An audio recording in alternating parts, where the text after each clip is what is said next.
Moving on with our next keynote on the future of gaming, exploring emerging technologies, trends, innovations shaping the gaming industry. Delivering by Mr. Shubh Mittal, Director of EMI. Over to you, sir. Hi everyone. I'm thanking Adgully for giving me this opportunity to talk about uh, on gaming industry. This has been a prestigious event. I'm going to talk about the state of gaming industry today. The key idea is to talk about what are some of the key trends, how we see India as the forefront of gaming industry, and what are some of the areas where we can kind of excel towards. What are some of the gap avenues from a gaming standpoint? How some of the companies in India can focus about that, and also from a monetization avenue standpoint, how are some of the key important things? Firstly, to talk about India on a global map, uh, we have a pretty. India is the largest gaming destination, one of the largest gaming destinations globally in terms of consumption. We boast second highest number of gamers globally. And the important aspect is there's a lot of young audience from India. So if you look at from a consumption standpoint, 69% of the audience in India is 34 years and less. Whereas if I compare the same number with likes of US, only 54% of their population is less than 34 years of age. Uh, we see a higher gamers in India, and it's India is still at low penetration, and we have an abundant room for further growth. Uh, in US, currently the gaming market has penetrated 63%, whereas of the population, whereas India is just 31% of the population, which is penetrated in terms of gaming. India continues to be a mobile gaming market. 94% of the consumption happens in mobile, vis-a-vis the US, where it's also a PC and a console heavy market. Uh, we have seen a in uh, rise in Indian gamers. Their appetite towards paying, so ARPUs have been rising around. Uh, Last year, average Indian gaming ARPU was around 7.2 USD, which we anticipate to go up to like 9.5 USD by 2025.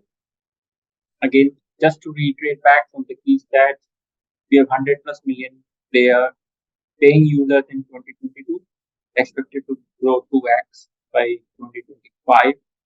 Uh, 15 plus million uh, is the highest share of mobile game downloads globally. That's where India stands, and 11% of the total time spent on smartphones is attributed to gaming and stuff. So that's where is the current state of gaming in India.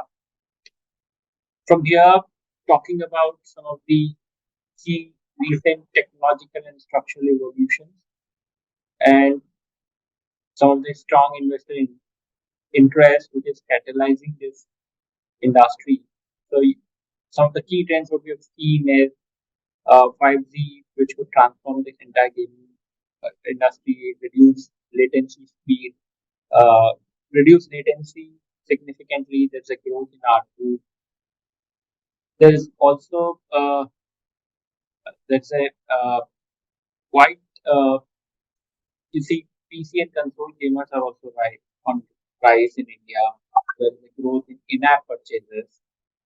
From a game preference perspective, I think IP-based games have certainly hit India market on an average 80 minutes per day is what an IP-based game is being kind of looked at. Uh, there is also a strong inclination towards India-based content inspired by Indian culture and integrating vulnerability capabilities, like Raji and all. So I think that's another important uh, area to kind of look at. From other aspects, uh, certainly sports is gaining popularity. We expect to have at least 50 esports tournament by 2025. Uh, there is strong investor interest as well. Lot of recent funding deals which has come up through Radio, Frankwave, Rooster, Loco, Fanclash, Game 24. So a lot of those deals which has happened in 2022, which kinds of set a strong base for India as a gaming destination. Talking about various opportunities in the gaming ecosystem in India, I'm gonna basically touch base upon three key uh, gaming opportunities in India today. Uh, the first one being about how there's a rise of mid-core and hardcore gamers in India. So what we see is India seeing a rise in consumption of mid-core and hardcore games. If you see, 45% of the gamers spend over an hour per game session, indicating quite a growing appetite. Uh, 67% of those gamers are willing to pay. Uh, there is a 3x higher spend on IPs as compared to casual. BM, BMGI and Free Fire related 3 to 4x revenue engagement, right? If I talk about uh, 50 top grossing titles in 2022, mid and hardcore has 48% share. So, so that's an important area to look at. Uh, so,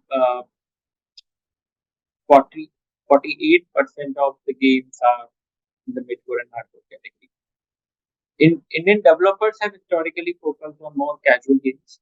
There have been a lot more casual game studios in India, Moonfrog to Compute, Hashcube to so and so forth. But a lot of those are exploring high quality storytelling with Indian IPs. For an example, Raji, an ancient epic action game developed by Nottingham Games, 100K plus downloads, 30 plus accolades. Kurukshetra was another one strategy based game on Mahabharata. Again, it was an IDGC Game of the Year award. On similar lines, there are a lot more hyper-local games like Mumbai Gullies and Mayanagri are being developed. So I think what we see as a trend is rise of mid-core and hardcore gamers in India is certainly rising, and potential opportunity is game developers can capitalize on this opportunity by developing a lot more mid and hardcore games and exploring Indian IP play. That's one opportunity to kind of talk about. Looking at another gap. So before even moving forward, I'll also like to talk about several factors that has bolstered India's game creation ecosystem. So one, India has a very rich catalog of movie IPs and characters. So that is something which is going to have game distribution as an advantage. 5G will facilitate cloud gaming. There's a good thrust from an AVGC side. There's an emergence of new age gaming companies who have kind of have interest in IP, India-based IP gaming. And certainly there's a gamer community. So you see a lot of creator community based experience, fostering loyalty engagement. So all of this is gonna help rise of mid-core hardcore gamers in India. And from an opportunity standpoint, developers focusing on India IP based hardcore mid-core uh, gaming is an opportunity. Now, looking from a game publishing uh, standpoint in India, uh, what we see as a gap is there needs to be a robust network of Indian game publishers so that local developers can be empowered uh, with effective game distribution. And hence, there is a huge, tremendous opportunity of how India could be transformed into a profit center from the cost center, right? If we look at top 10 grossing games in India, 2022, you can let all of the publishers barring one, which is Octro, which is Team Pati, pretty much all nine of them are not based out of India as a game publisher. So the first one, which is Free Fire Max, Garena International, we have BMPI from Crafton, then we have Supercell, Clash of Clans, we have Moon Active, we have King, Candy Crush, Activision, Call of Duty, we have Royal Match, FIFA, through Electronic Arts and everything. But in terms of the revenue, all of them are, I mean, the maximum revenue which has been generated is around $90 million to a minimum of $4 million. But what we see is out of those all 10 grossing games in India, only one was basically enabled to an Indian publisher. Hence, the current positioning what India is having is a back-end factory for global game studios and publishers. There's limited local publisher of scale currently in India, and hence it is a potential revenue loss as well, uh, because a significant game revenue flowing to global publisher. So there is a huge ecosystem gap from a game publishing standpoint, and and here is where I see another potential opportunity to become a Indian gaming publisher uh, from this ecosystem standpoint. Third opportunity, which I would like to talk about, is how does a lot of monetization strategies evolving around, which could be explored through by various gaming companies, how they can basically embrace evolving strategies, include a lot of brand integration, create cinematic fusions, and ad tech collaboration that would help them do an enhanced revenue generation. So, couple of areas to kind of look at, like brand integration. Uh, there were, it seemed a lot of traction in India, awareness among brand managers and creative solutions. Uh, Players can drive I mean, some of the use cases I'm talking about natural integration, right? Players can drive a McLaren sports car while playing the PUBG. Uh, Animals crossing features, Planet and Island gamers can discover brand clothes. So some of the natural integration could be one way of monetizing it. Then there could be a cinematic fusion or a crossover. Uh, Probably a Tiffy protagonist of Candy Crush and friend embarks on a road trip with Barbie and collect limited edition candies. So creating this sort of a crossover would also enhance brand and kind of deliver monetization.